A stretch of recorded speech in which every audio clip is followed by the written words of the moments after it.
Hello, you golfing legends, and welcome back to another episode of the Original Off Course. I'm your host, Dan Edwards, and joining me this week is Mr. Brandon Sowell. He is responsible for T-Box Strategy, which has a great connection to WellMXS or Well Mix. We're still sort of defining the name here. It's kind of fun in the pre-shot, but yeah, Brandon, welcome to the show.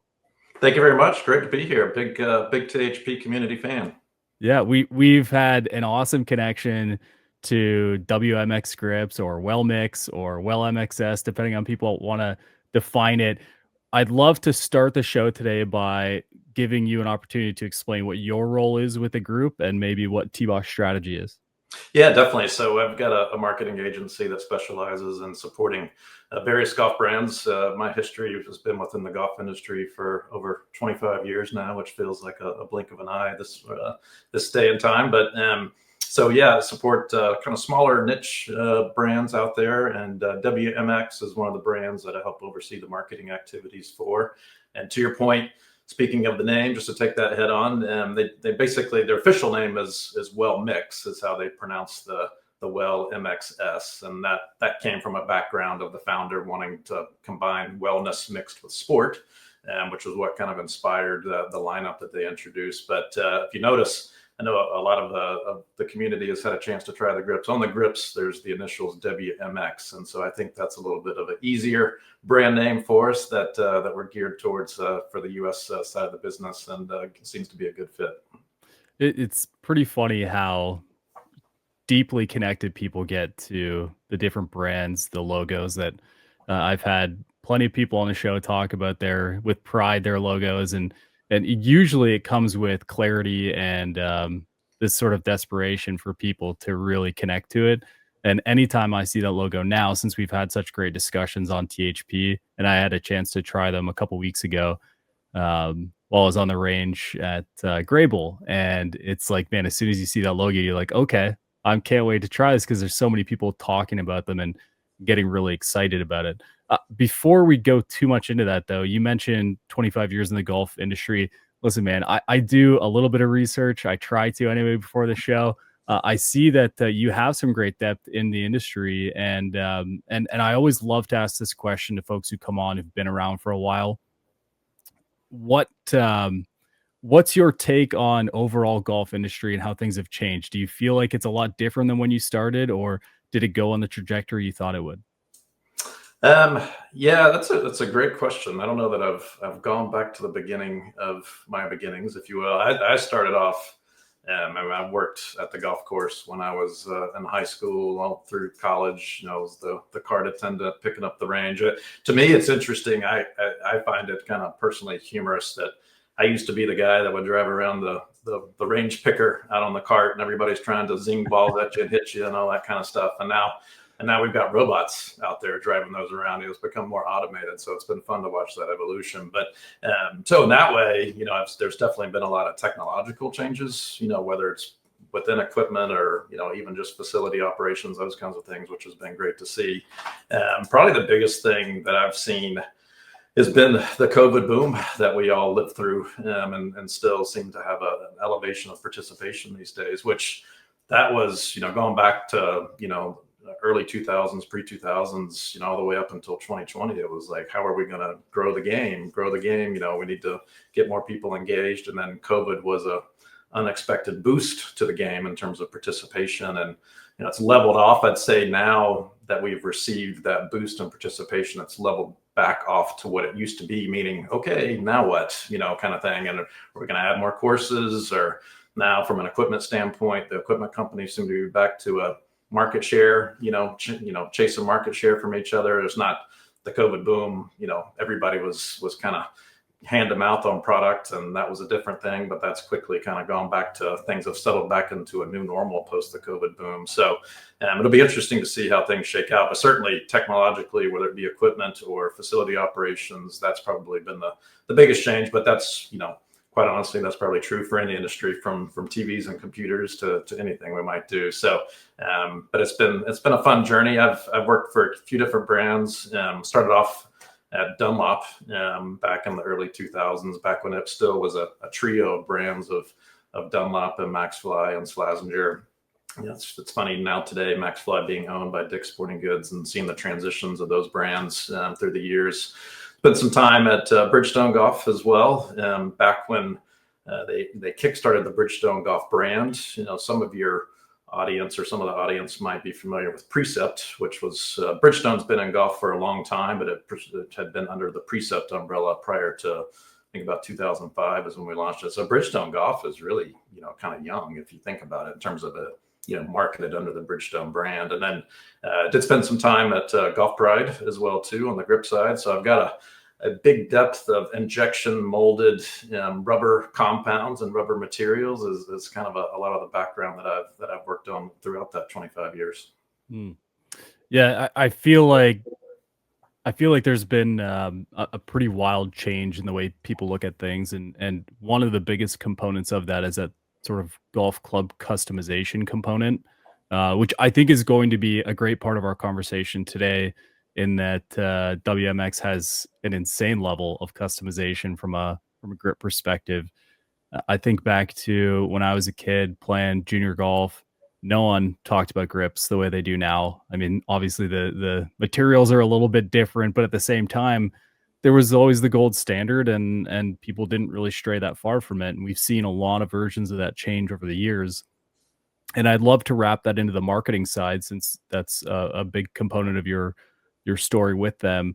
I assume that marketing's gotten a lot more fun when it comes to something like a grip. It definitely has. I think, it's interesting. The grip category, for whatever reason, it seems to be one that gets forgotten about. If you just step back for a moment, any golf club is going to be made up of three core things. It's going to be the head, the shaft, and the grip. And for whatever reason, the grip, maybe it's the least sexiest part of those three pieces or whatever, whatever you might say about it, but it tends to get forgotten. And I don't know if part of that, kind of leads to what you were saying of like a lot of times people find the grip and they just play it through their, for decades, really. I mean, I don't think Tiger Woods has changed his grip the entire time since he's been a junior to today. And that grip is still manufactured. And that's, I'd probably say that's been one of the shortcomings of the category. I mean, it's a lot of the major players, they don't innovate very much. They tend to, continue to make the same thing. I mean, two of the most popular grips these days they're over 20 years old, close pushing to 30 years old. I mean, it's the same grip that was originally introduced in the mid 90s or early 2000s, those kinds of things. So there hasn't been a lot of innovation. So without that, there's not a lot of excitement for the category and not a lot of, things to talk about. I get a kick out of looking at THP in the community. I love seeing, the what's in the bag from all of the community members. And to me, I tend to take that a little bit personally, with the WMX side of things, because as you read the what's in the bag, there's very few that talk about their grips. They'll talk about every single club they got in the bag. They'll talk about the shaft. They'll tell you the flex and the weight of that shaft. And then the next thing you'll read is what rangefinder they use or what cart bag or what bag they use, but there's nothing about the grip. Now, that's not 100%. There are some people that I've seen that detail the grip, but I'd probably say it's 80% don't mention anything about the grip. And that's an issue with the category. It's something that has lacked excitement historically. And that's really, that was part of the foundation for WMX and the founder. They started off in South Korea about 2 or 3 years ago. And that the lack of innovation and the opportunity within the space is what inspired them to start the company and really get on this journey of trying to innovate in the category. I mean, going back to, my early days at Dunlop, I dug this club out. It's an old persimmon wood that I got. It's an old Dunlop. I don't know the history of it, but if I was to guess, I'd probably say it's from the 50s or 60s, but it's got a cord grip on here from back then that, who knows, it's probably 75 years old now or whatever. But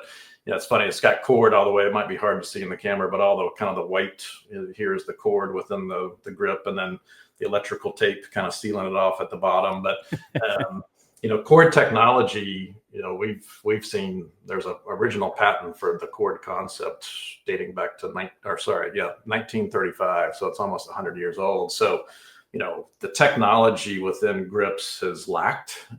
There's been very few significant innovations. And so again, that was a lot of the inspiration behind Kim Wan and her team to get into the category and try to do something different, and and really bring some different performance as well as style to the game as well too.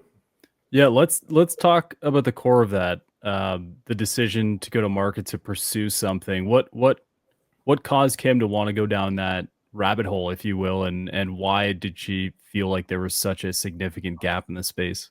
Yeah, so it goes back again to the COVID boom, in terms of there's this increase of participation during the COVID kind of lockdown, shutdown, if you will. Playing golf, obviously, an outdoor activity that people can distance and play, and so that's where that was really her first exposure to golf. She was not, she didn't grow up playing golf or anything like that. The COVID boom's kind of what got her into golf, and observing the category. In South Korea, there's a lot of screen golf as well too, or simulator golf, as we might say here. But so she got kind of wrapped around enthralled with the game, as a lot of people did with the COVID boom. Saw an opportunity within the grip space, and it just so happens her father is a engineering injection molding expert that has been in the healthcare industry for decades, and so he's perfected his craft of materials and injection molding expertise within the medical industry. And so think about medical, there's a lot of different materials, a lot of different intricacies, if you will, in the injection molding and specialties. And so they started kind of brainstorming the opportunity, and looking at what was out there, and kind of looking at designs, and started to kind of self-teach themselves around golf and golf grips. And he was able to see the shortcomings of the technology that was out there, that really, going back to the old club that I have here, it's quite dated manufacturing techniques that are used currently today. And so he saw the opportunity. The healthcare industry is very innovative. They're always trying to do new things and enhance products within the healthcare industry. And that's, obviously there's a lot more importance in the healthcare industry than there is golf, but they saw this fun opportunity within the golf space, and kind of the rest is history. And her father, he's a mastermind. I have fun talking to him quite regularly as we kind of brainstorm ideas and look at different things. And he's quite the smart genius when it comes to manufacturing, and the speed at which he turns things around is quite impressive. And we just recently introduced our midsize option within the Hyper, and it was only less than a 6-month window that he worked on that, which again, in my history of doing injection mold and kind of turning things around, it's usually 12 to 18 months or longer for something like that. And the big innovation behind that one was to be able to introduce it at the same weight as a standard size grip, between how quickly he turned it around and optimized the weight to be the same of a standard size. It's been quite impressive to work with them, to be such a young company and kind of young within golf as well too. And that's really where I've been able to help bridge some expertise with them, that they don't have that background within the golf space. And I bring that 25 years of history to be able to help support them here in the US. Well, I also think there's a big benefit to that. There's a freedom to look at it in a different way when you're not sort of encumbered by the narrow path that oftentimes is what we end up with. Yeah. And I want to go a little bit deeper with that. You mentioned injection molding, and it's, from what I understand, there's a 6-step process to these grips. And I think that's really interesting, because when I think about a grip, usually where I fall away on some of the options that are available is they're just a little too complex. There's a little too much going on. Mhm. And with that comes compromise. It's something we'll talk about later in things like torque. So the ability to introduce something that feels better or feels competitive without causing concessions, is quite a great thing. So 6-step injection molding, what exactly is happening in that process? Yeah, definitely. So with their grip technology, the first opportunity is they really wanted to establish themselves with a high performance offering. And typically, when it comes to high performance, historically, that's been more of a firmer grip for the anti-torque properties that you mentioned. And so firmer grips tend to have cord. The cord, for those who may or may not be aware, the cord is a very thin layer that's really sitting up at the surface. It's it's not much thicker than, call it a coin, if you will, in terms of the thickness of that cord material. And what it does, it functions to act as the same way that maybe rebar does in concrete, is to strengthen the rubber. And so with that strengthening, it's meant to reduce the anti-torque properties of the grip. And so that's why you tend to see a lot of better players play a cord grip, whether it's a full cord grip or a hybrid grip. A lot of the better players are going to use cord, because it probably delivers two things to the better player. It's going to give them the anti-torque properties, stability in their hands. And then the second thing it's going to do is it's going to give them more feedback. When they strike it, particularly better players, they want to know to hit off the toe, hit off the heel, to hit a sweet spot, whatever. The firmer that grip is, it's actually transmitting more vibrations and feedback into the hands of the player. So those are really kind of the main things that typically a cord is going to do for you. And if you think about that construction, it's firmest on the outer edges, right where your hands are, and it's going to be kind of a more typical rubber underneath that. And so while it's really firm and stable on the outside, the interior of it is still kind of the mass of rubber. And you look at the grip, obviously at the top part of it, that's where you're going to have the most amount of material, and this is where you put the most amount of stress on the grip in your swing. If you're a right-handed player, your upper hand, if you will, is where you're going to have the most kind of twist and action. I love watching the shot tracers or the swing tracers of the various professionals, and you see just how much the club is moving and rotating and spinning, as they go back and swing it through, obviously at a tremendous amount of speed. So the concept with WMX was to flip the script on that, if you will.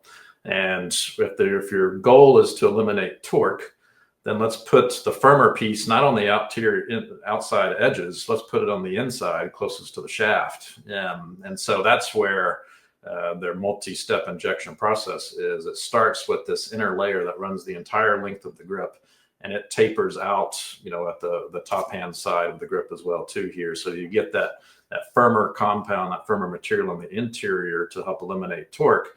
And then to soften that, there's a really thin layer on the top, which is the exposed piece that you see on the outside. And so it's a softer material on the outside. It's not super soft. It's, when you say soft, words like soft and firm, it's all relative to what somebody might be comparing to. But so it's softer on the outside edges. So this is meant to be closer to the performance of a cord grip, but without that harshness feel that a lot of players. That's really most people that don't play a cord grip, and even better players as they get play golf longer and age more. You just call it go from the PGA Tour to the Champions Tour. They might go to a non-cord grip because it's easier on their hands as they age. And so this is meant to provide all the benefits of a cord grip, but without that harsh surface feel that's going to tear up your glove or tear up your hands and all those kinds of things. And so they really wanted to flip the script on that and improve that performance factor with something that was totally new design and something different. Where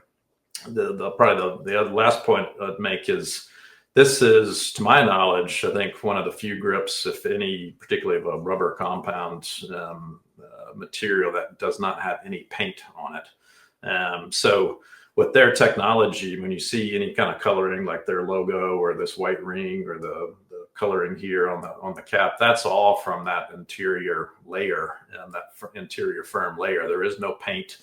Most companies are using some type of paint, whether it be for the logo, any kind of lines you might see, your bands you might see on certain grips. That's all paint material that's added after. And it's not so much about the paint itself, as it just introduces a lot of inconsistencies, if you will, to the texture surfacing feel.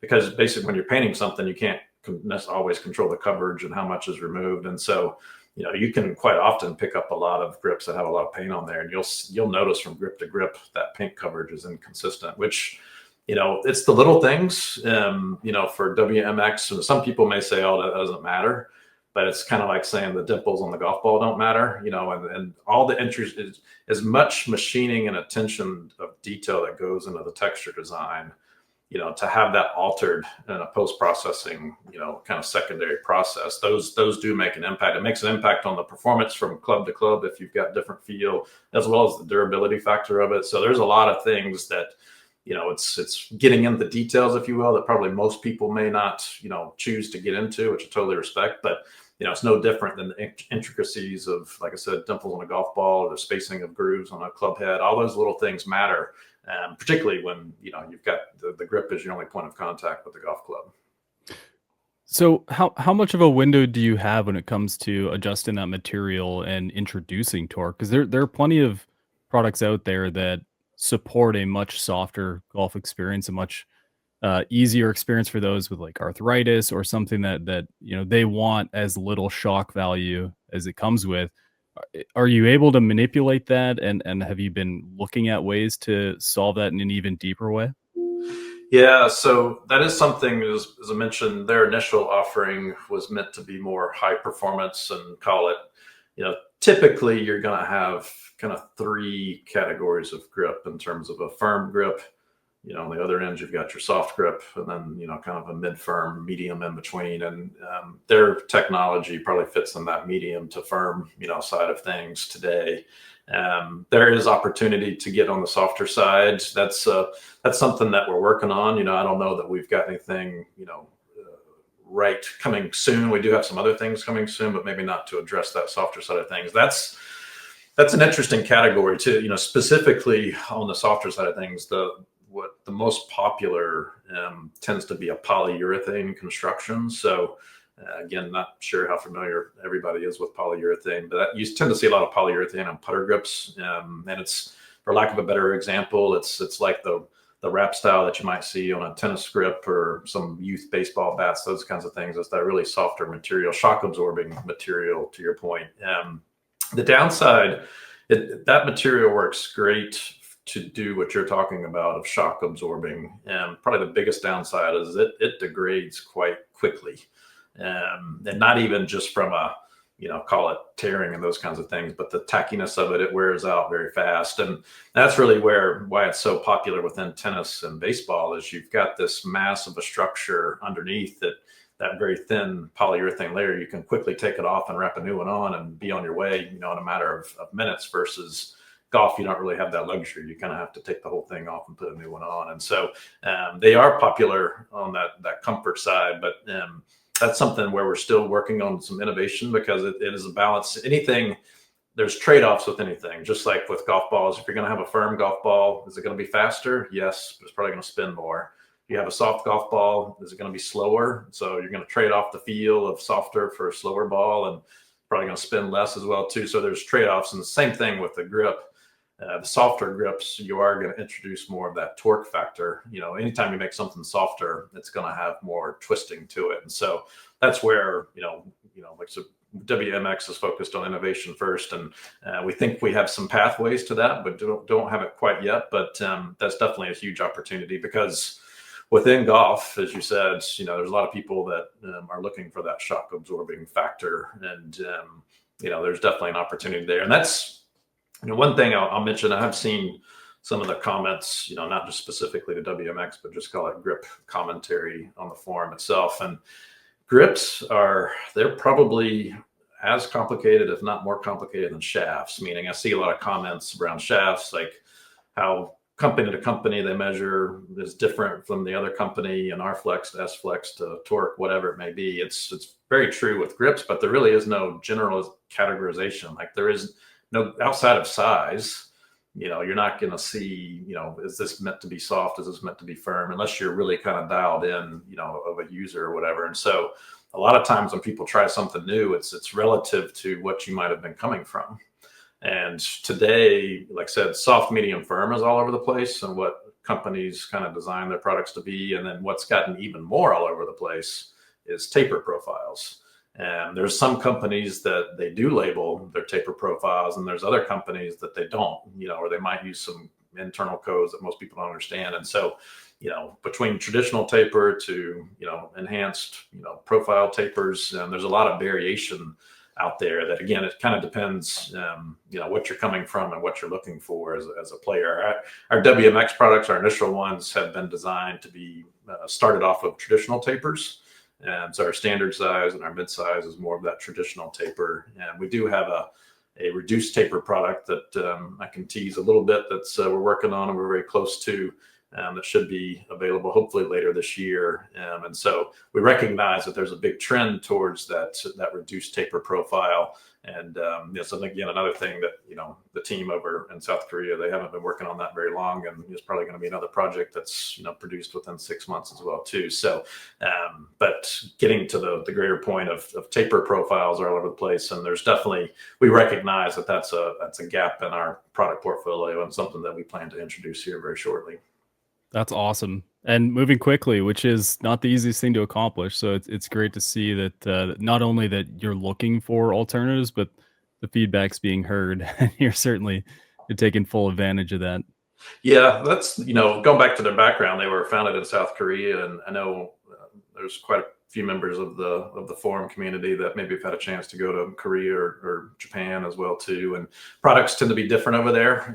It's definitely a lot of more fashionable side of things, which you can see the color ranges that we have. We can do 36 different colors tomorrow, kind of thing. And then within that, within our hyper line, we have the mix and match of different colors. I mean, I forget what the math is on 36 times 36, but there's well over 1,000 color combinations we could do that.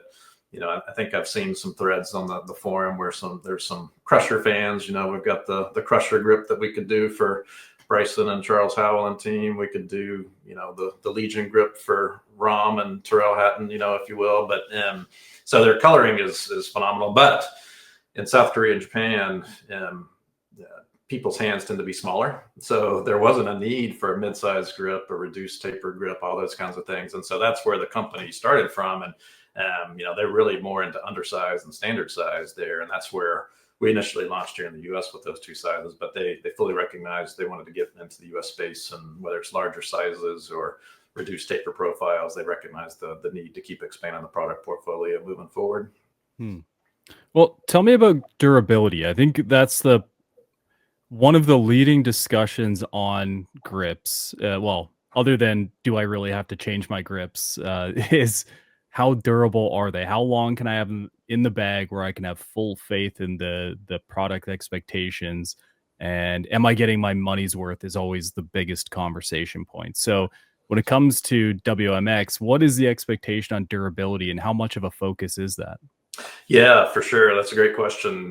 That is a big difference from where their innovation lies compared to traditional grips that are out there. So I don't know if a lot of people are aware or not, but some of the most popular grips that are out there, particularly if it's got some kind of paint on it, they go through what's called a buffing process or sanding process to kind of finish the processing of the grip, which that does two things. One, it introduces another variable to altering the texture from what it was designed. I mean, you're taking material off of the product. So there's potential for texture variation through that process.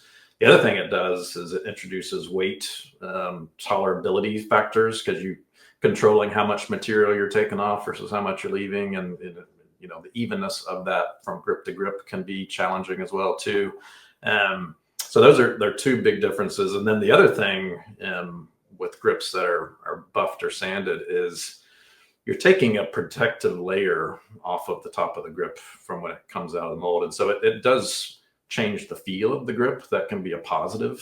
I'm not going to say that they're all negatives with that. It can certainly help the feel, but you're taking a protective layer off, and that's why they have durability issues. When you take that protective layer off, it increases its rate of exposure to UV and how quickly it's going to start to glaze and kind of feel slick and those kinds of things. And whether it's UV light in a retail store to UV light, obviously playing golf or practicing on the range or laying the clubs down while you putt, whatever it is, every time that grip is exposed to light, it's starting to grade. And so that was where WMX saw another opportunity with their material innovation. Is a resistance to that is much smaller. And through the advanced materials that they use, you can play much longer under UV light without having that same level of impact that a traditional grip is going to have. And so, where is going to depend on a lot of factors: how often you play, how often you practice, are you leaving your clubs in your trunk, are you taking care of them, are you cleaning them, those kinds of things. And definitely too, The bags can play a piece in that as well too. Some of the bigger wear factors on a grip is taking it in and out of the bag, and because it's rubbing up against everything else that's in there, and so there's a lot of factors go into it. But we believe that our grips last 2 to 3x, if not longer. Again, depending on parameters compared to a buffed or sanded traditional grip, and so. There's a lot of advantages to the grip performance. So they wanted to enhance the performance itself, and increase the durability factor, and increase the style factor options as well too, with the different colors that you can see. And so that was really the core of what some of their goals were. The other thing I think that a lot of people don't recognize too, when you do buff or sand a grip, taking that kind of top skin off, and that's what exposes the cord in a lot of reasons. Like that's where the cord is kind of popping up to the surface when you're taking that material off. But when you do that, that also introduces moisture absorption. So a lot of people say, okay, this is going to help me. Moisture wicking might be the marketing phrase or whatever, but really the basis of cord was meant for torque performance, that rebar factor, if you will. But then if it's soaking it up, it's sitting on the surface, it's sitting on that cord, it's sitting in the rubber. And so depending on if you play in the morning and you're laying your clubs and they get wet or whatever, and it's soaking into the grip itself. You can't wipe it off. Or if you're playing in rain conditions, as it's raining, it's soaking into the grip, which we've got some kind of tests that we're running. Is like that it's soaking up water, and when it's just like a sponge. You soak up a sponge with water, it's going to weigh more than it did when it didn't have water in it. And so the same thing is happening with those traditional grips in that way. And so depending on how much moisture you're exposing to, you are altering the performance of it, not only from water sitting in the grip itself, but the weight of that water. Whereas the WMX, they don't absorb water. They do have great traction, but if you give it a quick wipe, with the towel or whatever, that water is gone. It's not going to absorb, whether it's sweat or whether it's water or dew or whatever it is, it's going to be gone and back, probably going to feel tackier than it originally did. Whereas a traditional buff grip, if you try to take a towel to it, you might pull a little bit of that water out, but most of it is sitting inside the grip. I should have screenshotted or caught it. It's probably a couple of years ago now. There was a PGA Tour player that played, I think it might have been the Scottish Open, or one year where it rained a lot over there, and the caddy, took a picture, posted to social media that he was having to dry out the grips after the round. And that's really, if you play in rain, you're going to have to dry out the grips to get them back to the original kind of weight and spec that they were before they got wet. I like you're just casually giving thousands of golfers a massive complex right now about how they care for their grips. Well, it goes back to it's a category that a lot of people don't pay a lot of attention to, unfortunately. And like I said, there hasn't historically been a lot of innovation, within the category, and that's where. With our mid-size offering, with it being a 50-gram grip, the same as our standard size, it being 50 grams grip, that a lot of people that go through a custom fitting, that's changing out the grip or playing the grip that you plan to play through your fitting is highly unlikely. You're going to go in and whatever the fitting process, you're going to find this TaylorMade head versus a Callaway head, Titleist head, whatever. You're going to try this shaft, UST Mamiya shaft versus somebody else. And, the likelihood that they're going to have a mid-sized grip on those shafts when you try it is very low. And you're going to spend an hour getting fit for the driver, and then they're going to come to the end and they're going to say, well, what grip do you want it? And you're going to say XYZ, and it might weigh 60 grams. It might weigh 50 grams. It might weigh 70 grams. And so advanced fitters, and club builders, they'll account for that, but there's a wide range that's not something that they're super in tune to. And at the end of the day, it's still going to feel different than what you got fit with. And so that was really one of the motivations, again, for WMX to innovate, is like, well, if we can eliminate that from a factor, whether or not you were fit with the standard or mid-size, at least if you pick our mid-size, it's not going to change from a weight dynamic to anything that you got fit with. And so that was, again, a motivation, for them with their innovation around the mid-size performance, and where, again, they see a lot of opportunity within the category to do things differently, which, I don't know if I said earlier, I 1000% agree with you, of like, there's this, call it, ignorance, if you will, of the category, if you will. You're not constrained by historicals and the way, we've always done something for decades kind of thing. And so the freshness perspective that they bring with their kind of engineering and material excellence has been a huge asset to the development of products for the company. Yeah, and I think part of that's a level of fear too. You get comfortable with something, and as much as you can drop a new head on it, and there's a feeling of welcomeness when you put your familiar grip on it. I think people fall back on that a lot, and then the other components certainly are there, but yeah, I think there's a level of fear of making the big change, and I think sometimes people will do it on one club or two clubs and then eventually get to the full bag when they find something. But I'm as guilty as anyone else. I've had a very similar grip on my clubs for 10 years now. In fact, they don't even make them anymore. So there's a level of desperation that exists in that, and I think we could all be a little bit better, I suppose. Well, we all tend to be creatures of habit, and it's I do it in my daily life too. I mean, if there's a shoe brand that I feel is comfortable, next time I need shoes, I'm probably going back to that brand or shirt or pants, whatever it is. And we totally get the comfort factor or historical factor of things. Mhm. That's where we're trying to really do things differently. That's going back to part of the foundation of what when they got into this is like we don't want to just be different for the sake of being different. Do we think we can make this better? Because if we just make the same thing, we're not going to do anything different. And that's where it's interesting to going back to the kind of the legacy style of grips today, or the kind of the archaic manufacturing that's still out there. I mean, that's why you can go to Amazon, type in golf grips, and you'll see basically replications of anything out there for probably a third to a quarter of the price of some of the mainstream brands or whatever. It's because it's basic technology that can be done at a very cost efficient way and sourced. And you and I could go source and start a grip company if we wanted to, and make something that looks similar to that. But that's where WMX decided to innovate and do things differently. And really, that's one of the things, definitely within the category, to your point, is people are probably slow to change, within grips. You kind of get comfortable with what you have. And then that's really the big wow factor for most people. Is it's one thing to see it, but when you actually put it in your hands and you're like, oh, wow, that's where the big impact is. And that's where it's the unfortunate thing with grips too, is they degrade kind of slowly. And so we get comfortable with that feel, like the way that it felt from the last time I played to the way it felt tomorrow. When I play again, it's probably going to feel very similar. But then it's once you feel a fresh grip, it's like, oh wow, maybe I did need these a little bit sooner, kind of thing. So there's definitely is that out there. And that's where, again, going back to the durability of theirs, is I think there's two waves of durability. It's finally gotten to its end of life cycle, state, but every time you play, whether it's that UV light, whether it's your perspiration, whether it's, maybe some residual sunscreen on your hands, whatever it is, like it's gradually changing the performance. And there's a period of, call it fresh to end of life.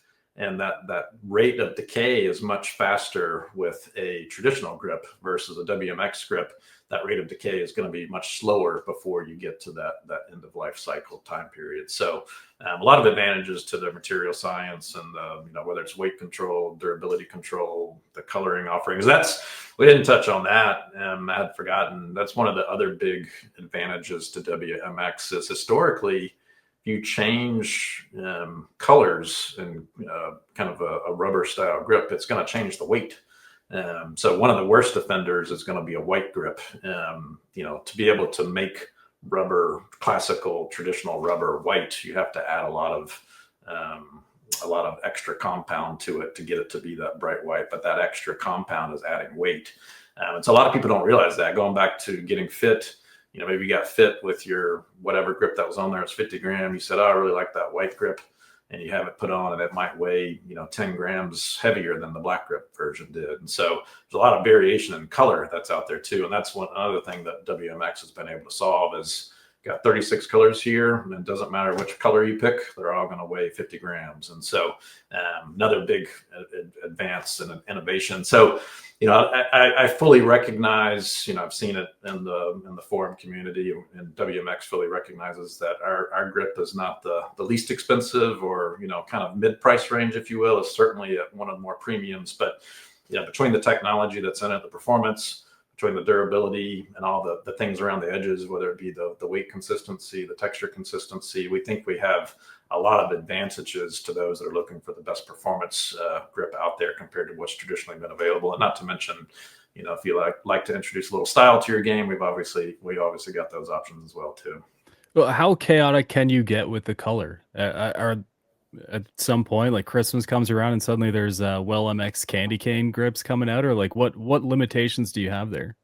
Yeah, right now, there's probably they've kind of pre-developed these 36 colors that you see behind me here, and this is specific. They can do the 36 colors across the super. The super model is our kind of our single color body model, and then we've got the hyper model, which is our dual color body model. And so within that, I mean, any one of these 36 colors against the other 36 colors, again, this is one, that'd be a fun one to do out there. Maybe not for Christmas, to your point, but a little pink and black to anything else within your imagination, they can do that. But from a customization standpoint, we are working with some equipment companies now for some custom designs and some development, so they can, if there's a specific request, maybe obviously at scale with an equipment company, they can do that. But as we continue to evolve, I definitely see the color range looking to evolve as well too. A lot of the colors that they picked was inspirational. That our founder Kim Wan, going back to the beginning of the name of the company, WellMix or WellMXS, it was meant to be a combination of wellness mixed with sport.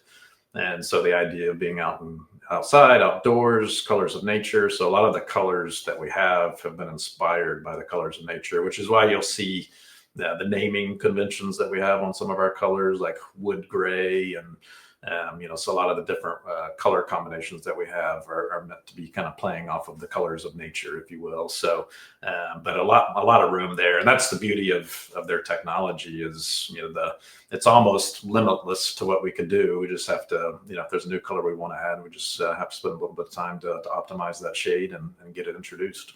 Yeah, I read Moody Indigo, and I pretty much hit me in the forehead. Like that's pretty Canadani. Moody Indigo, I loved it. Absolutely. One of the things we absolutely have to talk about today before we wrap up is the material feeling in the hands. There's a couple different structural patterns that are on the outside of the grip. I've seen some wave patterns. There's also a diamond pattern that's integrated into, I believe, the super. So landing on some of those are a little bit different. How do you end up there, and why those specifically? Yeah, so starting with the hyper, which is the dual color model, this will be the 6-step injection process, and that has the wave texture pattern that you alluded to. And so it's more of a, call it a embossed, or sorry, debossed kind of texture design, and so it gives a little bit of a different feel to it. And that's where that one was meant to give kind of the feel of a full cord grip without the harshness of a full cord grip. And so that one's got that consistent wave texture across the entire body of it, and it's a continuous wave pattern. Like it's almost like a game of Plinko, if you might remember that from the old Price is Right show or whatever. But the idea that there's no kind of seams, if you will, through the texture that allows the moisture to kind of easily escape or easily wipe off with a towel or whatever. And so there's nowhere for the moisture to kind of get hung up, if you will. So again, thinking about the Plinko, it's ways for the moisture to escape. And so that wave texture pattern, like I said, is meant to kind of simulate a full cord design. And then the super, it's got two textures to it. So in the top hand, the single color grip is the super. In the top hand, it has that diamond texture pattern, and that's really meant to kind of simulate a little bit of a cord feel as well too, without the harshness of cord. So it's an aggressive texture for that upper hand. Going back to in the swing, you're going to put the most force in that upper hand up there. And then they designed a little bit of a softer, call it a classical texture design in the lower hand. But it might look like a traditional texture in the lower hand, but it is quite different. You're not going to be able to see it on screen here, but if you look at some of the pictures on our website, it's connected too. It's continuous. Like each one of those little texture patterns, there's a little channel in between each one of them that kind of keeps it rotating around. And so that's meant to aid with the moisture escape and wicking as well too. So that's where, again, trying to do things more advanced and different, and that's the beauty of their product as well too. It's coming straight out of the mold and it's good to go. There is no secondary finishing that's out there. There's no paint that's applied. There's no buffing or sanding that's going to alter the weight, alter the textures. These are as precision molded, as intended texture designs. And so that's really where they're able to separate themselves too in the performance of consistent from part to part, whether it's weight, whether it's texture, all those things are going to marry themselves up to be the most consistent finish available out there. Yeah, it definitely has a very visual, tactile component to it on the Super. I personally, I like the consistency, even though it's funny because you're looking at two different colors, but the consistency of the hyper all the way across. But when you explain the difference of what the bottom hand needs versus the top hand on the grip, like it makes a lot of sense, and I totally recognize the value there, which I think is really interesting. Are you continuing to look at different alternatives for that, or are you pretty much focused on that currently? Definitely, we see opportunity within texture, innovation, and doing some different things. We don't have anything necessarily on the horizon right now. Quite honestly, they've been focused on supporting kind of the bigger sizes here in the U.S. Trying to get into the putter space as well. We feel like is a big opportunity. We haven't really touched on putter grips. I mean, that could be its own show. I think a lot of people get into grips, and I don't know, they're so dynamically different. I mean, it's as different as your driver is to your putter in terms of everything that you do with it. Same thing is true for the grips. There's a lot more shape opportunity that you can do with grips. Putter grips specifically. Like, even again, going back to the forum, I saw a recent post somebody was doing about, talk about your favorite grip. It was all about swing grips. I mean, you could do a separate post that talk about your favorite putter grip, and there's all kinds of things that go into that. But really, kind of size profiles and getting the putter. But we definitely see innovation opportunity on the texture side. We certainly don't think we've achieved the end all be all, but probably something that would be on the long range roadmap. Yeah, the putter component was the one thing that really interested me because on the website it just says coming soon. So of course, unobtainium, of course, this is the first thing I want to know more about. But I also feel like the structure of your process, if you can resolve weight issues going from standard size to mid size, it gives me a lot of confidence that I can get into a slightly larger or even significantly larger putter grip without making concessions to the overall weight balance. So I played a fairly traditional grip for a long time.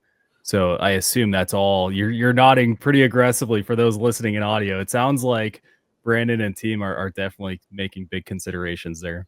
Putter grips are a tremendous opportunity. Going back to call it the lack of innovation, trying to keep a long story short, if you will, historically, you call it up until, I don't know, maybe 2010 or something like that. Most putter grips were thinner style profiles. You probably didn't replace them very often. You were more likely to get a new putter than you were to replace your grip. And then the advancement of larger sizes came into play. When they first came out, for some people that really been following the tour for some time and know the name KJ Choi, he started using a really large, oversized rubber grip, and he had some success and momentum. And he kind of got this idea about maybe there's a better way to putt with an oversized grip. And for most tour players, it didn't work because the one that KJ Choi was using, I don't remember the exact weight, but directionally, I mean, it looked like a brick. It was so big, and it weighed like a brick. It was probably 3 to 4x the weight of a traditional grip. And most other tour players, like, I can't deal with this weight balance, kind of thing. And then now you fast forward to today, and that's been solved in the form of a polyurethane structure that has a really light foam. We call it an underlist, kind of the undercarriage of the underneath that polyurethane skin. It's a foam material. It's super shock absorbing. It's basically tennis shoe foam, if you will. So you think about tennis shoes, it's meant to kind of help absorb shock. I don't know if that was what they intended for a putter grip, but that's what it's doing. And so that's where a lot of people have struggled going to the oversized grip. Is putting requires the most deft amount of feedback and distance control. And like, if there's one club in your bag that you want to get the most amount of feedback from, it's your putter. whether I'm doing a Texas wedge off the green to, a 30-foot putt down to the knee knocker, 3 foot to win the match or whatever, I need to be able to control my distance. And that's where a lot of people have struggled with those oversized grips. Now, I think that those came out maybe around 2015 or something like that. So again, we're pushing a decade plus of basically the same technology performance of trying to address the weight with that foam underlist and the polyurethane. And it does that, but it introduces distance control problems, the feedback. It introduces moisture control. I've done a lot of conversations with various PGA Tour players that, they played this style of grip today because there is no alternative. If you want to play a larger grip at an ideal weight, there is no alternative. You're either going to play that or you're not. You're going to use something more traditional if you're focused on the weight side of things. And so I've asked a lot of PGA Tour players, what would you change? And without skipping a beat, they say the moisture absorption on this sucks. And so whether they've got sweaty hands or they're playing the rain, like it's the same thing as with a buffed or sanded, swing grip. That's absorbing moisture. And so you get a lot, I've seen even comments, I think, on the THB community, like it feels slimy or whatever. Like when it gets wet, it doesn't feel good. And so, like I said, the feedback is an opportunity, the moisture controls feedback. And then last but not least is the durability factor of it. I mean, these things wear out super fast. They tend, because they're oversized, going back to that in and out of the bag wear, they wear out, they start. I've played in tournaments with people and they've got one of these grips on. It's literally like there's an inch of it draped up, hanging, just dangling in the breeze, kind of thing or whatever. And, which technically, depending on how much of a, persnickety you are about the rules, that's illegal. So for those that, I don't know if some people might remember that happened in a Ryder Cup not too long ago. I think it was Harris English.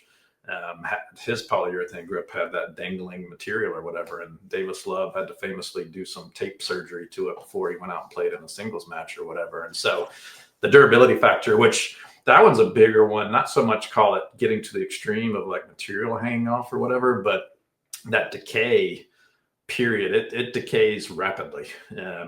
Once you get a fresh one on, it's not much longer past the fourth or fifth round that it's not going to feel anything like when you first put it on. And so we see that as a big opportunity as well too. And that's why, thinking back to the UV light is another bad thing for a polyurethane grip. That's why some people may not realize if you go into a retail store, every single polyurethane grip is going to be in some type of protective packaging.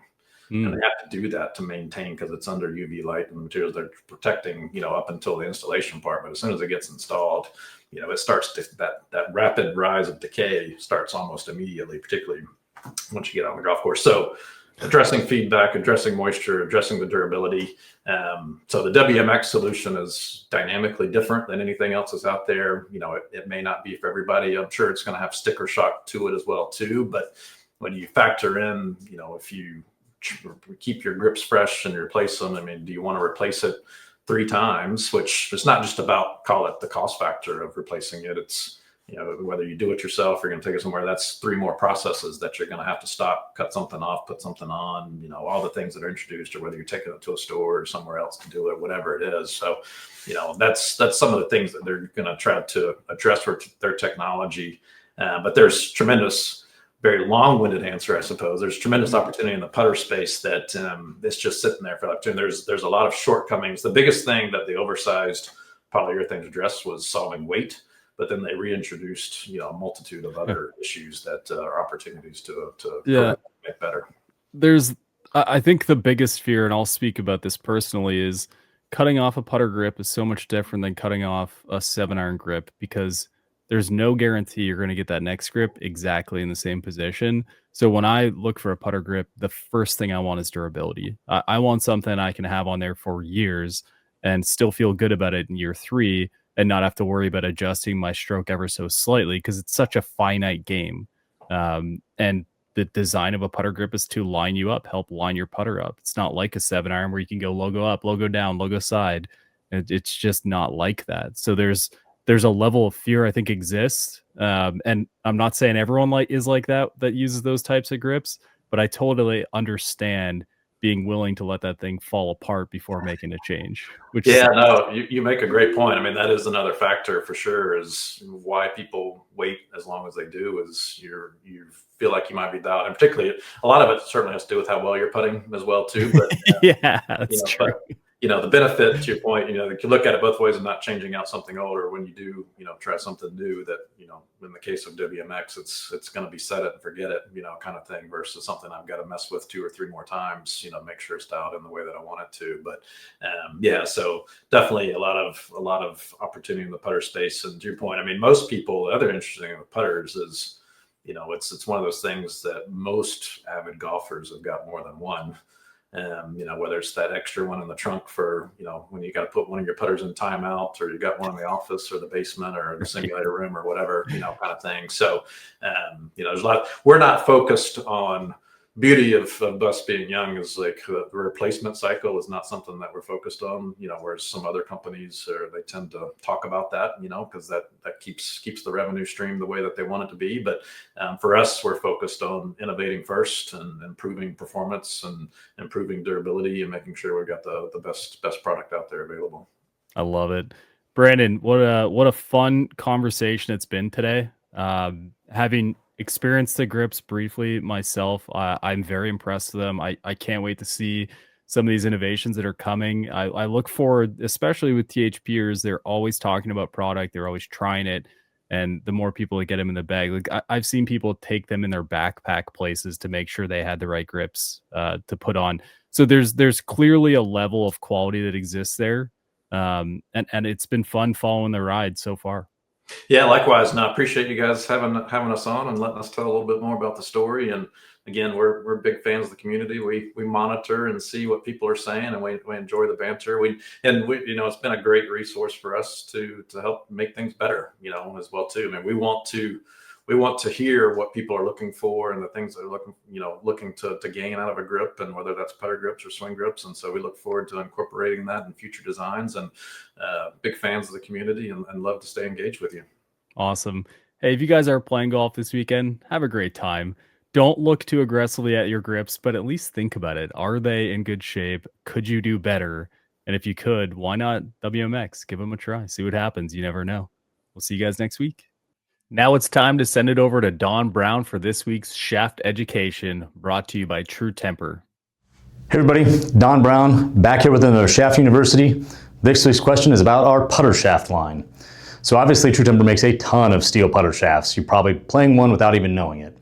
We also make a line of graphite putter shafts. So first, on the steel fiber side, we have a steel fiber putter shaft. A lot of you are probably familiar with our steel fiber line of irons. Same technology, just put into a putter shaft. So you have that steel fiber wind on the outside for steel-like stability, but with some graphite feel to it.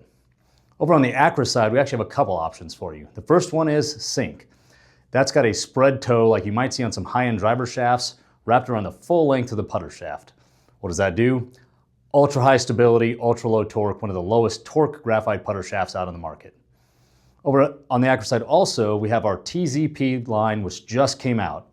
That comes in both a red and a green. Those two shafts are almost identical, except for down at the tip section, where one is slightly stiffer than the other, depending on the kind of feel you prefer at impact.